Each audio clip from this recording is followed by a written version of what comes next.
ہی نہیں سکتا کہ آپ جو چاہیں وہ ہو جائے. لوگ وزیر اعظم بنتے ہیں, جیل میں چلے جاتے ہیں. حقیقت ہے یہ. کہاں کہاں انسان پہنچتا ہے, پھانسی کے پھندوں پہ لٹک جاتے ہیں, اور معلوم نہیں کیا کیا ہوتا ہے. تو ساری چاہتیں نہیں پوری ہونے والی ہیں آپ کی. تو اب حل کیا ہے اس کا کہ بھئی ہر خواہش پوری کرو, یہ تو ہو نہیں سکتا. تو بھئی سمجھوتا کر لو. کیا خیال ہے؟ جب بھی کوئی مصیبت آئے پہلے تو کوشش کرو مصیبت نہ آئے. اپنی حماقتوں ایسی کام نہ کرو جس سے ٹینشن والا معاملہ پیدا ہو. میں نے بتایا تھا نا جمعے کے بیان میں, لڑکیوں سے دوستی لگانا, یہ چیزیں آپ کی ٹینشن میں اضافہ کریں گی, کمی نہیں کریں گی. حقیقت ہے یہ. تو یہ کام چرس پی رہا ہے, چرسیوں میں اٹھ رہا بیٹھ رہا ہے, چرس پینے سے ٹینشن بڑھتی ہے, کم نہیں ہوتی. جب نہیں ملے گی تو پاگل ہوگا نا. تو وہ کام, ایسے کام کرنا جس سے آپ غریب آدمی ہو لیکن رہنا اپنے مالداروں کے علاقے میں شروع کر دیا, اس سے ٹینشن بڑھے گی, احساس کمتری کا شکار ہو جاؤ گے. یار اس کے پاس بھی گاڑی, یار اس کے پاس کرولا, میرے پاس رکشا, خام خا کی. تو آپ کو چاہیے تھا کہ جب آپ رکشا ہے تو ایسے علاقے میں جاؤ جہاں سب کے پاس کیا ہے, رکشا ہے. دکان پکوڑوں کی ہے اور سوچیں کروڑوں کی. یہ خام خا میں لوگ ٹینشن میں آئے ہوئے ہیں. میں نے ڈیفنس کے لوگوں کو بھی ٹینشن میں دیکھا ہے. 1000 گز کا بنگلہ ہے, کروڑوں روپے کما رہے ہیں, مگر ٹینشن میں. یہ میں ہوائی باتیں نہیں کر رہا. لوگ آتے ہیں کیوں ٹینشن میں کہ پڑوسی کے پاس اس سے بھی زیادہ ہے. تو یہ ٹینشنیں قدرت کی طرف سے نہیں ہیں, یہ آپ کی اپنی پالی ہوئی ہیں. تو نبی حدیث میں نبی صلی اللہ علیہ وسلم نے فرمایا دنیا میں ہمیشہ اپنے سے کمتر کو دیکھو. یار میرے پاس رکشا ہے اور فلاں آدمی قسطوں پہ بھی رکشا خریدنے کی صلاحیت نہیں رکھتا. سڑکوں پہ فٹ پاتھوں پہ پڑے ہوئے ہیں. 3-4 دن پہلے صدر گیا میں تو دیکھا فٹ پاتھ پہ لوگ پڑے ہوئے ہیں. میں نے کہا یار یہ بھی لوگ ہیں, نہ گھر ہے نہ بال بچے. ایک کنوارے کا فون آیا, ایسے جیسے وہ نہیں ہوتی, کیا بولوں میں, ایسے طنز کر رہا تھا. کہہ رہے یار کوئی رشتہ ہی نہیں دیتا, یہ زندگی کوئی زندگی ہے. تو میں نے سوچا, میں نے کہا دیکھو وہ جو صدر میں فٹ پاتھ پہ پڑے ہوئے ہیں نا, ان کو کوئی دے گا رشتہ؟ میں نے کہا تمہیں ابا نے گھر میں رکھا ہوا ہے, روٹی پانی پنکھا سب مل رہا ہے, دعا کرتے ہیں اللہ کوئی انتظام کر دے. نہیں کر رہے تو ان لوگوں کو دیکھو جن کو روٹی پانی بھی نہیں مل رہا. تو اپنے سے کمتر کو دیکھا جائے دنیا کے معاملے میں, اس سے آپ احساس کمتری کا شکار نہیں ہوں گے. تو ٹینشن ختم کرنے کی ایک بہت بڑی ذریعہ یہ ہے کہ اگر پھر بھی کوئی مصیبت آ گئی تو تقدیر کا سوچا جائے کہ جو چیز مقدر میں ہے وہ ٹل نہیں سکتی. اور دنیا مسافر خانہ ہے, یہاں اگر ٹینشن ہے تو وہ بھی عارضی, یہاں کی خوشی بھی عارضی. ایک آدمی کے بچے بچھڑ گئے, طلاق ہوئی میاں بیوی میں, بیوی بچوں کو لے گئے فرار. اب وہ میرے پاس آیا, ایسے بیچارہ, ظاہر ہے بچے تو یاد آتے ہیں, ایسے اس کی حالت خراب, سٹریس. تو میں نے کہا کیس کرو عدالت میں. کہہ رہے عدالت میں کیس سے کوئی فائدہ نہیں ہے, نہیں ملیں گے بچے. بہت میں نے حل بتایا, یہ کر لو, تمام حل ناکام. میں نے کہا پھر یوں کرو. کیا کرو؟ مٹی ڈال. میں نے کہا ڈاکٹر عافیہ صدیقہ کا سوچو, وہ عورت ہے, جیل میں ہے, اپنے بچوں سے دور ہے, مزید اولاد بھی نہیں ہو سکتے اس کے. تو میں نے کہا تمہارا اگر تمہیں جیل میں ڈال دیا جائے نا ابھی, تو تم کہو گے چلو بچے نہ ملے لیکن جیل سے تو باہر آؤں, یہی سوچو گے نا. اس کا سوچو کہ وہ ایک عورت ذات ہے, کئی سالوں سے جیل کے اندر پڑی ہوئی ہے, اور عورت کے لیے بچوں سے جدائی وہ بہت زیادہ مشکل ہے, مرد تو برداشت کر لیتا ہے. تو میں نے کہا اب جو چیز بس میں نہیں ہے اس پہ غم کرنا فضول, مٹی ڈالو ایسے, اور شادی کرو اور مزید نئے بچے پیدا کرو. جب ادھر دوسری اولاد آئے گی تو ادھر سے ذہن آپ کا ہٹ جائے گا. کہتے ہیں لوگ تانے دیں گے, بچوں کو بھول گیا. میں نے کہا لوگوں کے پاس فالتو ٹائم بہت ہے, ٹھیک ہے نا, وہ تانے دیتے رہیں گے, لوگوں کے تانوں کی پرواہ مت. جب ایک چیز آپ کے بس میں نہیں ہے تو اس پہ سوچنا کیسا. یہ بھی ایک بہت بڑا نسخہ ہے سکون کا کہ جو چیز آپ کے اختیار میں نہیں ہے اس کے بارے میں سوچنا بند کر دو. دیکھو نوح علیہ الصلوۃ والسلام اپنے بیٹے کی ساری زندگی تربیت کرتے رہے مگر وہ کافر نکلا. آخری وقت میں نوح علیہ السلام کو اپنے بیٹے پر کتنا پیار آیا کہ میری کشتی میں سوار ہو جا. بیٹا کہتا ہے سآوی الی جبل یعصمنی من الماء, میں پہاڑ پہ چڑھ جاؤں گا جو مجھے پانی سے بچا لے گا. پیغمبر کو اپنی اولاد سے بہت محبت ہوتی ہے, بہت زیادہ, جیسے یعقوب علیہ السلام کو تھی نا اپنے بیٹے سے. کتنا درد ہوگا اس وقت نوح علیہ السلام کے دل میں, کیسے تڑپ رہے ہوں گے. لیکن بیٹا باز نہ آیا. وحال بینہم الموج فکان من المغرقین, ایک موج آئی اور اس کو غرق کر دیا. نوح علیہ السلام نے اللہ سے دعا مانگی, ان ابنی من اہلی, اے اللہ میرا بیٹا میرے اہل و عیال میں سے ہے, تو نے تو وعدہ کیا تھا تو میرے اہل و عیال کا خیال کرے گا. اللہ نے کیا فرمایا, انہ لیس من اہلک, یہ تیرے اہل میں سے نہیں ہے, اس کا عمل ٹھیک نہیں ہے. فلا تسألنی ما لیس لک بہ علم, دوبارہ یہ سوال مجھ سے مت کرنا. اب یہ نہیں کہ نوح علیہ السلام بیٹھ گئے اور یہ کیا ہو گیا اور اب سوچیں یہ تو بڑھ گئے. بس نوح علیہ السلام نے فوراً استغفار کیا, اعوذ بک ان اسألک ما لیس لی بہ علم, اے اللہ میں تجھ سے پناہ مانگتا ہوں ایسی چیز کی, میں تجھ سے ایسا سوال کروں جس کی دلیل میرے پاس نہیں. بس بھول گئے. اب یہ تھوڑی کہ روتے رہیں بیٹھ کے, بھئی جو چیز بس میں نہیں ہے چھوڑ دو. تو ہم بہت ساری چیزوں کی ٹینشن لیتے ہیں جو ہمارے اختیار میں نہیں ہے. پیٹرول مہنگا ہو رہا ہے, بیٹھ کے خام میں پریشان ہے. بھائی تم سے پوچھ کے تھوڑی مہنگا ہوا ہے. غم کرنے سے اگر وہ سستا ہو جائے تو رو. میرے پاس تھی Kawasaki G T O, Kawasaki G T O 125. آپ کو پتا ہے کیا بائک تھی وہ, ہم نے بھی بڑے شوق پالے ہیں ایک زمانے میں. میں اس میں پیٹرول ٹھیک ٹھاک ڈلتا تھا. اب جب پیٹرول مہنگا ہوتا تو سب سے زیادہ متاثر میں ہوتا تھا اس سے. 50 والوں کو کچھ نہیں ہوتا تھا. تو میں ایک دفعہ پیٹرول پمپ گیا, میں نے پیٹرول ڈلوایا اس میں, تو اس نے کہا وہ 5 روپے پر لیٹر بڑھ گیا ہے. مجھے بڑا غصہ آیا. میں نے ساتھ والے سے کہا, میں نے کہا یار یہ کیا مذاق ہے یار, ہر تھوڑے دن بعد 5 روپے بڑھ رہا ہے, تو آپ کو غصہ نہیں آیا؟ اس نے کہا صرف میرے لیے تھوڑی بڑھ رہا ہے, پوری قوم کے لیے بڑھ رہا ہے نا. تو مجھے اس کی بات بڑی اچھی لگی. اس نے کہا میرے اکیلے کے لیے بڑھے تو مجھے غصہ ہے, سب کے لیے بڑھ رہا ہے تو چلو ٹھیک ہے.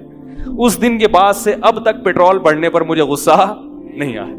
میں یہی کہتا ہوں یار مجھے ٹینشن لینے سے کیا ملے گا. 100 روپے لیٹر بڑھ جائے, زیادہ زیادہ یہ ہوگا, بہت زیادہ بڑھے گا تو گاڑی بیچ دو.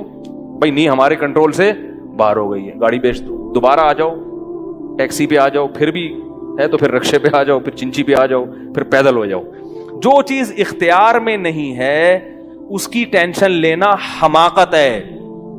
بات آ رہی ہے سمجھ میں؟ اسی طرح یاد رکھو اولاد کی تربیت کا معاملہ ہے. ہمارے ہاں جو لوگ نئے نئے دیندار بنتے ہیں یا پرانے بھی, وہ چاہتے ہیں میرا گھر 100% خلفائے راشدین جیسا بن جائے, جبکہ بیگم پہ کنٹرول نہیں ہوتا, وہ الگ سمت میں جا رہی ہوتی ہے. اب آپ نے ڈنڈا چلانا شروع کر دیا, بچے باغی ہونا شروع. وہ بجائے دین پہ آنے کے ابا کو مکھنچو سمجھنا شروع کر دیتے ہیں اور بغاوت پھیلتی ہے. تو بھائی آپ اعتدال سے تربیت کی کوشش کرو, ہو گئی ٹھیک ہے, نہیں ہوئی ہم سے نہیں سوال ہوگا, ہم جو کر سکتے تھے ہم نے کر لیا. تو ہم نے نا بہت ساری چیزیں, یہ ہو رہا ہے معاشرے میں غلط, یہ ہو رہا ہے, وہ والے وہ جماعت کیوں آ گئی, وہ جماعت کیوں آ گئی, وہ فلاں فرقہ کیوں بڑھ رہا ہے, یہ والے کی کم ہو رہے ہیں, وہ زور سے آمین کیوں کہہ رہے ہیں, وہ آہستہ آمین کیوں کہہ رہے ہیں, ٹھیک ہے نا, وہ رفع الیدین کیوں کر رہا ہے, وہ رفع الیدین کیوں نہیں کر رہا. میرا ایک اصول ہے, میں جب کسی ٹاپک پر بیان کرتا ہوں تو مجھے جب بھی کوئی ایسے اختلافی مسائل پر بیان ہوتا ہے نا, تو اکثر لوگوں کے پھر واٹس ایپ پہ میسج آنا شروع ہوتے ہیں, آپ نے جو یہ بیان کیا اس میں یہ والی بات, حالانکہ اس بات کا جواب اس میں موجود ہوتا ہے. تو میں پھر مزید جواب نہیں دیتا, میں کہتا ہوں پورا بیان سنیں. وہ پھر جواب بھیجتے ہیں کہ ہم نے پورا بیان سنا ہے, میں کہتا ہوں دوبارہ سنیں. کہتا ہے سنا تو ہے, مجھے جواب نہیں ملا, جبکہ مجھے پتا ہوتا ہے جواب اس میں ہے. میں کہتا ہوں پھر تیسری بار دوبارہ سنیں, کیونکہ اس سے زیادہ کہ ہم مکلف نہیں. اب یہی تھوڑی کہ ایک ہی چیز کو لے کے پھر وہی سوال وہی جواب, وہی سوال وہی جواب. پبلک کے پاس تو ٹائم ہے, وہ تو کرتے رہیں گے اور آپ کی صلاحیتیں بیکار ضائع ہوتی رہیں گی. بھائی ہم نے ایک ٹاپک پر بات کی, پورا کور کیا اس کو, مجھے اچھی طرح معلوم ہے آپ کے ان تمام سوالات کا جواب اس میں موجود ہے. اب بار بار سوال کرو گے تو ہم نئے سرے سے جواب دے کے ٹائم ضائع. یہ ٹینشن ہے خام خواہ کی کیوں پالیں؟ ٹینشن پتہ ہے کیا ہوتی ہے؟ ٹینشن یہ ہوتی ہے کہ یار اتنی تفصیل سے میں نے بیان کیا پھر بھی لوگوں کی سمجھ میں نہیں آ رہا, ہائے یہ کیا یار, یہ کیا. اس سے آپ خام خواہ میں آپ کے سر کے بال غائب ہوتے رہیں گے. تو ہم یہی کہیں گے اے اللہ ہم سے جو ہو سکا تھا ہم نے کر دیا, اب سمجھ میں آنا سمجھانا کس کے بس میں ہے؟ اللہ کے بس. نبی کی بات سب کی سمجھ میں نہیں آئی, اور اللہ تعالیٰ نے نبی کو کتنی تسلی دی ہیں قرآن میں. نبی کو بار بار کہا کہ آپ جو سمجھا رہے ہیں پھر بھی یہ نہیں سمجھ رہے تو ٹینشن نہ لیں. کیوں؟ نبی کو اگر زیادہ ٹینشن ہوگی تو کام کون کرے گا؟ قرآن میں سینکڑوں آیتیں ہیں جو صرف تسلی پر مبنی ہیں, جن میں نبی کو کیا دی جا رہی ہے؟ تسلی. لعلک باخع نفسک علی آثارہم, کہیں ایسا نہ ہو کہ ان کی ہدایت کے پیچھے آپ کی جان ہی ہلاک ہو جائے, یعنی غم سے. کیونکہ نبی صلی اللہ علیہ وسلم حیران ہوتے تھے کہ ان کو میں نے معجزے بھی دکھا دیے, اور میں نے بتایا کہ یہ بت ہیں جن جو نہ سن سکتے ہیں, نہ دیکھ سکتے ہیں, نہ بول سکتے ہیں, ہر طرح سے سمجھا دیا. ٹھیک ہے, اور میری 40 سالہ زندگی بھی انہوں نے دیکھی کہ زندگی میں کبھی میں نے جھوٹ نہیں بولا, امین اور صادق مشہور ہوں. اور یہ پیغمبروں کا انتظار بھی کر رہے تھے کہ ایک نبی آنے والا ہے. سب چیزیں ہو گئیں پھر بھی نہیں مان رہے, تو ٹینشن تو ہوتی ہے نا. تو قرآن نبی کو کیا کہہ رہا ہے کہ مزید ٹینشن لیں؟ نہ قرآن ٹینشن کیا کر رہا ہے؟ کم. نہ ٹینشن نہ لیں, ٹینشن نہ لیں. انت علیہم بمسیطر, آپ ان پر نگہبان نہیں ہیں, داروغہ نہیں ہیں, گن پوائنٹ پہ نہیں لائیں گے آپ کسی کو, آپ سے سوال نہیں ہوگا. آپ بلغ ما ارسل الیک من رب انزل الیک من ربک, آپ کا کام ہے پہنچانا. یہاں تک کہ اپنے سگے چچا ایمان نہیں لے کر آ رہے, جنہوں نے آپ کو پالا بچپن سے. چلو وہ تو دشمن تھے, وہ ایمان نہ لائیں تو انسان صبر کرتا ہے, یہ تو دشمن ہے. اپنے سگے چچا جنہوں نے بچپن میں پالا, کفالت کی آپ کی, 3 سال رسول اللہ صلی اللہ علیہ وسلم کا بائیکاٹ کیا ہے قریش نے, کھانا پینا بند کر دیا, شعب ابی طالب کی گھاٹی میں بند کر دیا بنی ہاشم کو, کہ ان کا 3 سال تک کوئی لنک نہیں ہوگا ان سے, تاکہ یہ رجوع کریں اپنے دین سے. ابو طالب بھی آپ صلی اللہ علیہ وسلم کے ساتھ اس گھاٹی میں بند ہوئے, ایمان نہیں لائے مگر اپنے بھتیجے کا ساتھ دیا. اتنے اچھے چچا لیکن ایمان نہیں لائے. کیسا نبی کا دل کڑتا ہوگا کہ نہیں ہوگا؟ موت کے وقت آ کے نبی نے کہا کہ ایک دفعہ کلمہ پڑھ لیں تاکہ قیامت کے دن آپ کی بخشش کر سکوں, سفارش کر سکوں, آپ کی اللہ سے بخشش کی دعا کر سکوں. کیسا دل مچلتا ہوگا نا. ابو طالب کو خیال آیا کلمہ پڑھنے کا. قریش کے جو سردار تھے انہوں نے ابو طالب کو دیکھنا شروع کر دیا کہ کلمہ, کتنا غصہ آیا ہوگا نبی کو ان سرداروں پہ کہ میرا چچا جس نے میری اتنی کفالت کی, مجھ سے اتنی محبت کی, آج وہ میرے سامنے جہنم کی آگ میں داخل ہو رہا ہے اور یہ کمبخت کھڑے ہوئے اس کو ورغلا رہے ہیں. ابو طالب نے چند اشعار کہے کہ اگر مجھے یہ ڈر نہ ہوتا کہ عرب کہیں گے کہ ساری زندگی اسلام نہیں لایا, موت کے وقت موت کے ڈر سے باپ دادا کا دین چھوڑ دیا, یہ ڈر نہ ہوتا تو آئے محمد آج میں تیری آنکھیں کلمہ پڑھ کے ٹھنڈی کر دیتا. لیکن اس کو انہوں نے غیرت کا مسئلہ بنا لیا کہ میں مروں گا تو سردار کہیں گے کہ یہ ایک زبان والا نہیں ہے. زبان تبدیل کر لی انہوں نے, کرنا تھا تو پہلے ہی مان لاتا نا, اب کیوں؟ اور وَلَقَدْ عَلِمْتُ بِأَنَّ دِينَ مُحَمَّدٍ مِّن خَيْرِ أَدْيَانِ الْبَرِيَّةِ كُلِّهَا, مجھے یقین ہے کہ محمد جو میرا بھتیجا دین لے کر آیا ہے تمام دنیا کے دینوں میں سب سے افضل ہے. لولا الحذار لولا الملامت او حذار مسبت, اگر ملامت کا خوف یا لوگوں کے برے بھلے کہنے کا خوف نہ ہوتا تو آج میں اپنے بھتیجے کی آنکھیں ٹھنڈی کر دیتا. کیسا دل کڑا ہوگا میرے بھائی, کیسا, جس کو جہنم کی آگ کا یقین ہے اور ان کو معلوم ہے کہ میرا چچا جہنم کی آگ میں داخل ہونے والا ہے, کیسا تڑپ رہے ہوں گے. اور ابو طالب کی آنکھیں بند ہو گئیں. نبی صلی اللہ علیہ وسلم اتنے غمزدہ ہوئے, اللہ نے پھر کیا دی؟ تسلی کی آیتیں کہ ٹینشن نہ لو. یہ میں آپ کو کیوں واقعہ سنا رہا ہوں کہ جب اتنے بڑے بڑے غم کے واقعات میں اللہ ٹینشن لینے کو پسند نہیں کر رہے, تو ہماری چھوٹی چھوٹی, اس کی پکوڑے کی دکان چل گئی, میری دکان بند ہو گئی, اس کو سواری مل گئی ہے بھائی رکشے میں, مجھے سواری نہیں ملی, ان چیزوں میں ٹینشن لینے کا کیا مطلب؟ بہت مشکل ہے یار, کیا کریں یار. ہماری ٹینشن یہی ہوتی ہے نا یار, سیٹنگ وہاں چل رہی تھی, ابا نے رشتہ وہاں طے کر دیا, یہ کوئی ٹینشن کی چیز ہے؟ ٹینشن تو وہ ہے جو نبی کو ہوئی تھی, یہی ٹینشن ہے آج کل. تو نبی کو کس قدر غم ہوا ہوگا غیرت بھی ہے نبی میں, حیا بھی ہے, محبت بھی ہے, لیکن اللہ کیا کہہ رہے ہیں, ٹینشن نہ لیں. کیوں؟ وہی اصول جو میں نے آپ کو بیان کیا کہ جو چیز اختیار میں نہیں ہے اس پر ٹینشن نہیں لینی چاہیے. انک لا تہدی, یہ آیتیں نازل ہوئیں, من احببت ولکن اللہ یہدی من یشاء. اے محمد, جس سے آپ محبت کرتے ہیں اس کو ہدایت دینے کے مالک نہیں ہیں. محبت الگ چیز ہے, ہدایت ہمارے ہاتھ میں ہے, آپ کے ہاتھ میں نہیں ہے. اب اگر نبی اسی غم کو لے کے بیٹھے رہتے تو کہاں سے دعوت اور تبلیغ کا کام ہوتا؟